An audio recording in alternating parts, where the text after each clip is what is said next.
En ce petit matin de janvier 2001, sous un ciel aussi gris que le couplage de 8500, nous étions quelques-uns à voir une lueur d'espoir à travers ce convoi pourtant banal.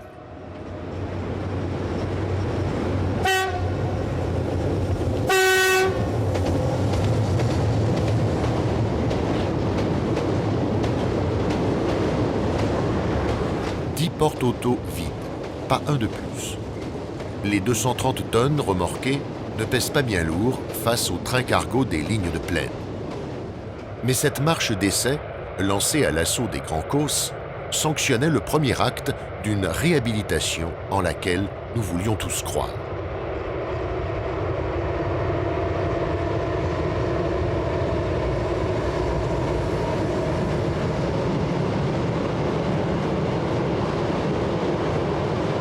Le fret, enjeu vital. Tout d'abord, parce que l'avenir du trafic voyageur paraît sérieusement compromis par la concurrence de l'autoroute. Ensuite, parce que l'itinéraire Bourbonnais-Causse permet de relier l'Île-de-France à la Catalogne sans rencontrer un seul de ces grands nœuds ferroviaires saturés qui jalonnent les artères nord-sud classiques.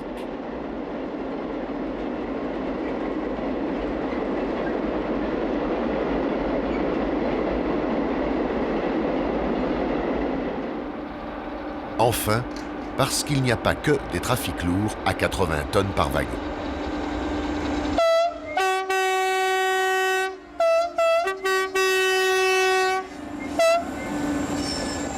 Le rail transporte aussi des marchandises légères qui pourraient fort bien s'accommoder de profils accidentés.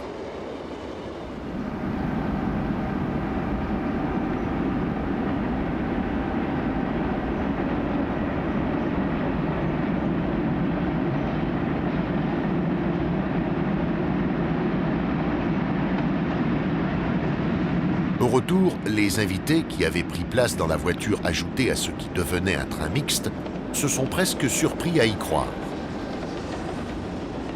Car la modernisation a vraiment été engagée. Après les zones de Saint-Chély, Saint-Rome-de-Cernon et Bédarieux, un quatrième tronçon a été entièrement régénéré dans le secteur de Millau.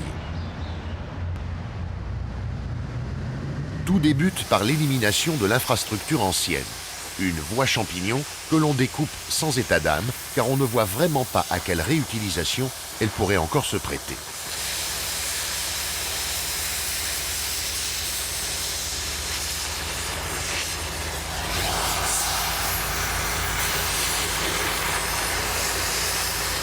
Après cette phase de tronçonnement, les portiques arrivent sur leur chemin de roulement provisoire pour évacuer sans ménagement cette voie qui a fait plus que son temps.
À la fin de la matinée, les hommes de TSO auront ainsi enlevé le nombre de coupons correspondant à la capacité d'un train qui va lui-même s'effacer sans perdre un instant.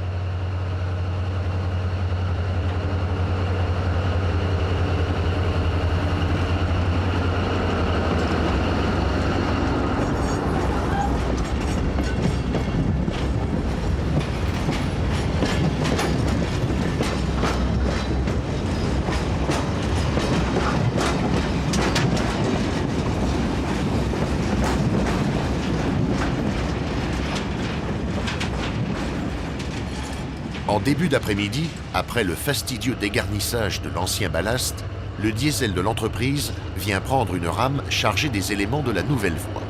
Rail lourd et traverse béton.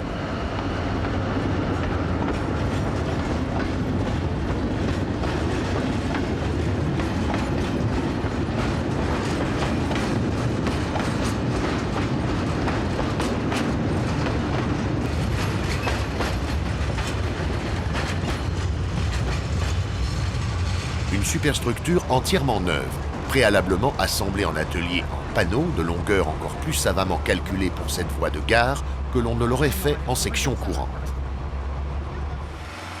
Et les portiques vont soulever sans difficulté apparente les coupons de plusieurs tonnes.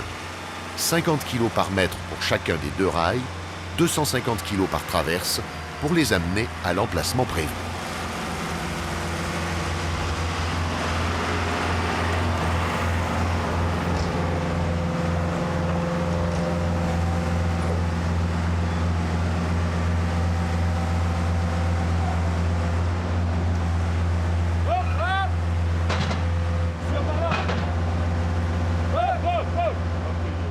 L'élément est tout d'abord posé à l'arrière, en regard de celui qui l'a précédé.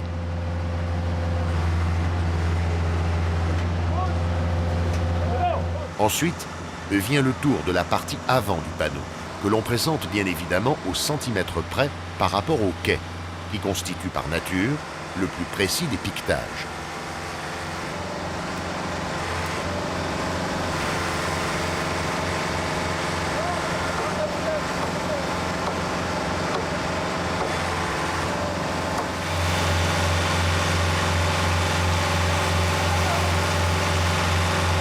Et pour chaque coupon nouvellement posé, l'opération se conclut avec l'éclissage mené tambour battant. À quelques kilomètres de là, sur la voie que les ouvriers de l'entreprise venus de l'autre bout de la France ont déjà ballastée, dressée et nivelée à son emplacement définitif, ce sont les cheminots du cru qui exécutent les finitions.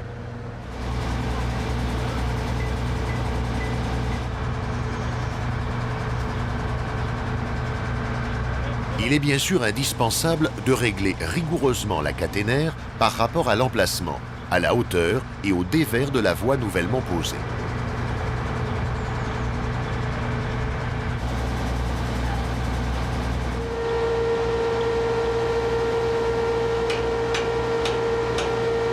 Support après support, il faut donc patiemment reprendre le positionnement des consoles et des haubans et, avant de rendre le tronçon au trafic, on doit enfin prendre les mesures qui s'imposent au sens propre.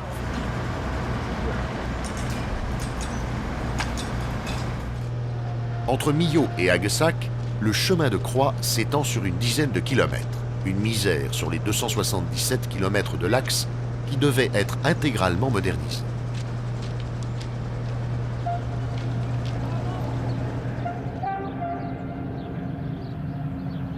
Le plus discrètement du monde, sans marche d'essai, sans journée de présentation, les trains de travaux auront montré que le fret sur forte rampe, c'est possible.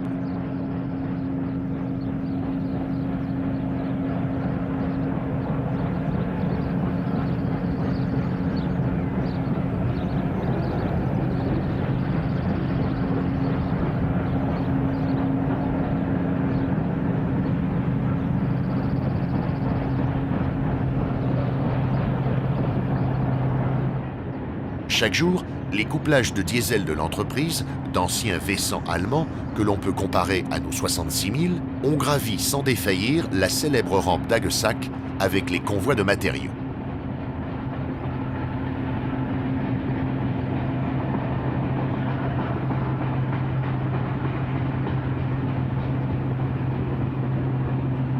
Des centaines de tonnes, hissées à bonne allure dans une déclivité de 33 pour 1000.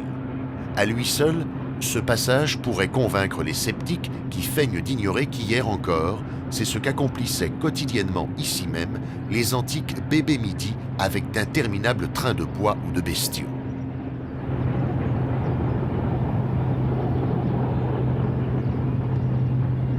Et nous n'allons pas nous priver d'enfoncer le clou. Ces 33 pour 1000 qui auront suscité tant de réticences ne sont finalement que très courants face à certaines lignes allemandes, et tout particulièrement celle de Rubeland, aux déclivités records de 60 voire 65 pour 1000, où s'écoule un trafic qui n'a rien de touristique.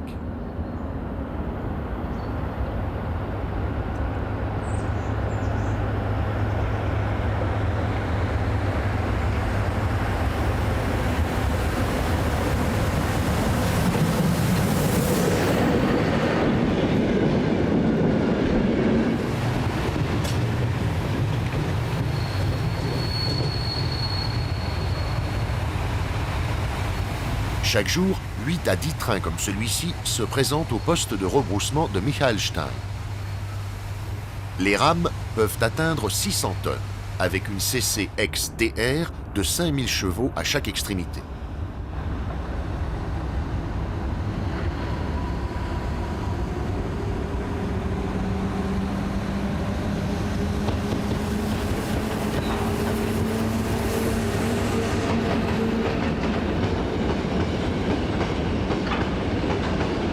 Des locomotives qui pourraient grimper au mur.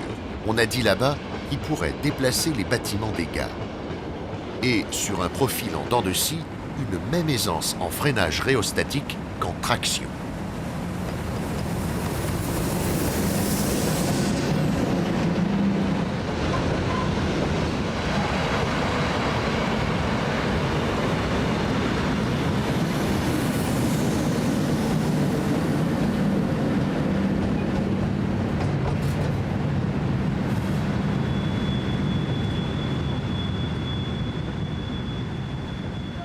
Cette voie ferrée dessert un plateau très difficile d'accès et parsemé d'industries qui procurent de forts trafics.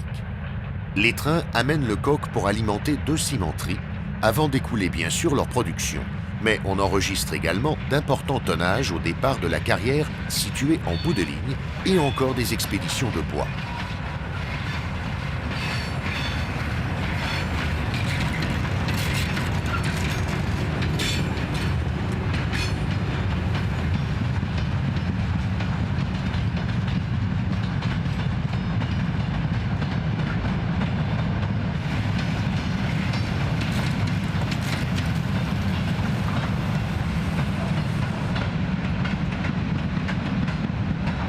Il faut encore savoir que nous avons affaire ici à une électrification isolée du reste du réseau, réalisée en 1965 en 25 000 volts 50 Hz à titre expérimental. Un îlot de technique d'inspiration française, celle-là même qui aurait dû remplacer l'archaïque caténaire MIDI de la ligne des Causses.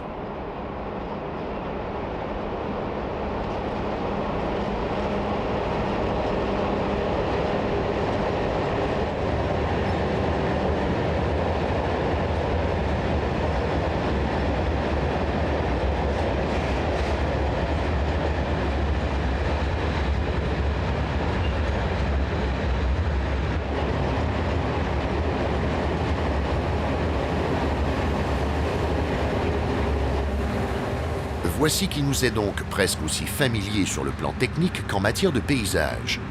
Et voici qui peut nous permettre d'affirmer qu'effectivement, notre cher vieux Béziers-Neussargues pourrait faire mieux, ou plutôt, hélas, aurait dû faire mieux.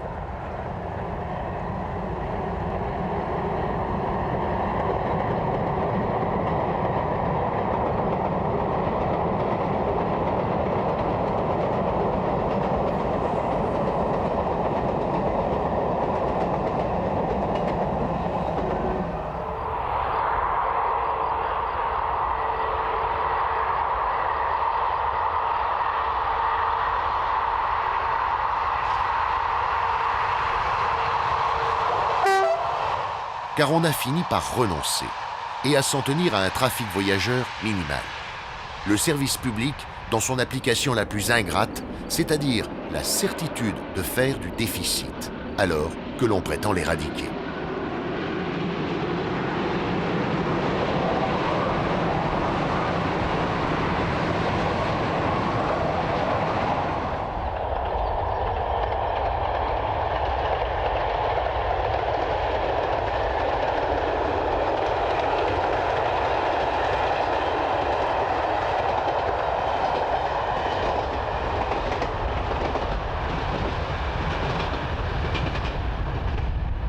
Ces dernières années encore, aux côtés de l'Aubrac et d'une poignée d'omnibus, le train de nuit pouvait faire illusion.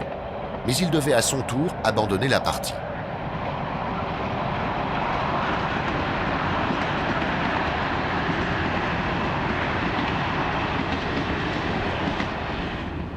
Dans le bureau du chef de service, ce dimanche soir 31 août 2003 ressemble à tous ceux qui l'ont précédé. L'attente, jusqu'à ce que les voyageurs passent sur le quai, quelques instants avant que se présente l'Express.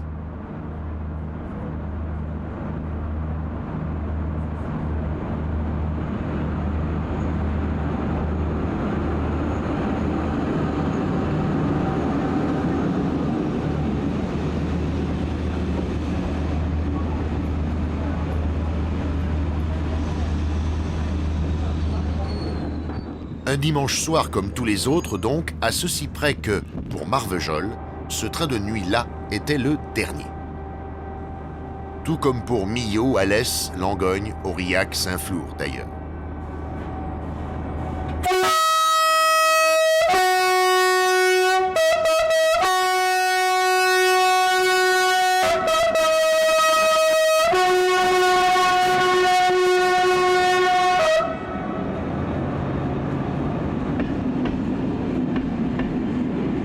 Le mécano a tenu à faire partager son amertume par toute la bourgade. Et, de fait, quelques Marvejolais se sont peut-être rappelé ce coup d'avertisseur lugubre, l'hiver suivant, lorsqu'il aura fallu patauger 2 ou 3 heures durant dans la neige sur l'autoroute, objet de tant de fierté.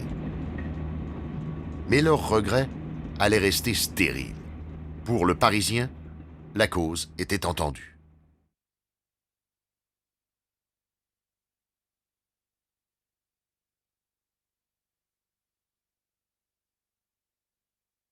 Mais on peut encore voir poindre de grands jours lorsque telle ou telle célébrité ferroviaire vient rendre visite à la ligne Malines.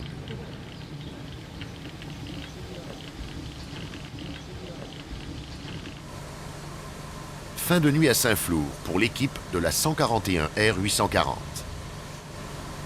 Dès les premières lueurs, les bénévoles se sont arrachés à leurs couchettes, qui pour faire le tour du mouvement, qui pour activer le feu en prévision d'une nouvelle étape.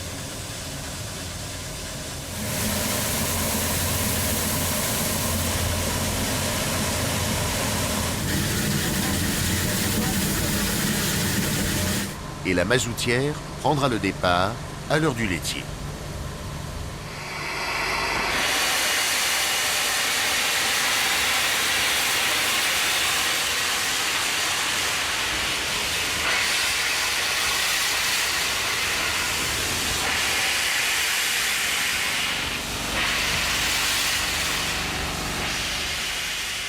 Le but du voyage n'est distant que de quelques kilomètres. Et la surprise n'en sera pas une, pour quiconque peut se prévaloir de rudiments de géographie ferroviaire.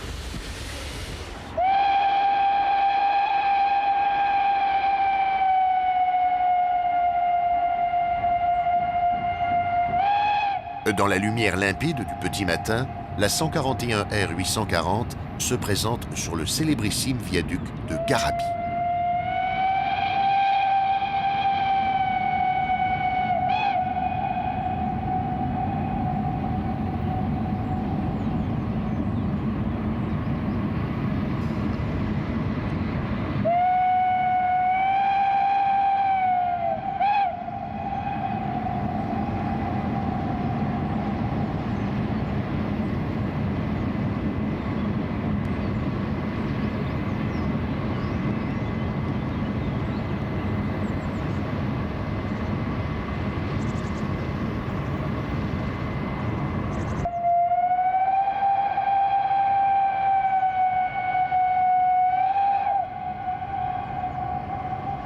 Toutes les biographies d'Eiffel s'accordent à le classer premier ex-aequo avec une certaine tour parisienne.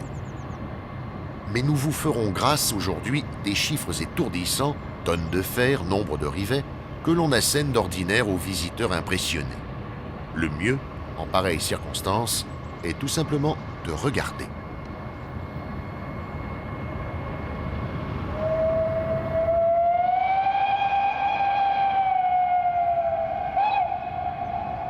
Hélas, en matière ferroviaire, le plaisir visuel est toujours éphémère.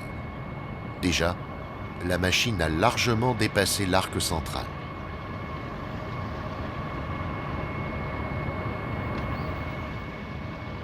Très bientôt, elle retrouvera la terre ferme.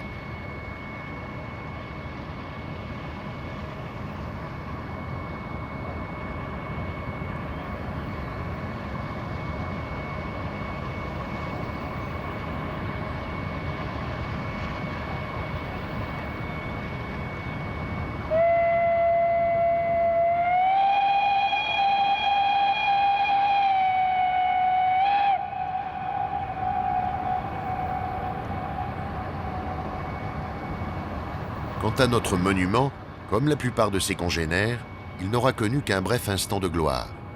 Le prochain train ne passera que dans plusieurs heures. Car lorsque revient l'automne, la tournée des grands viaducs est plus embrumée qu'euphorisante.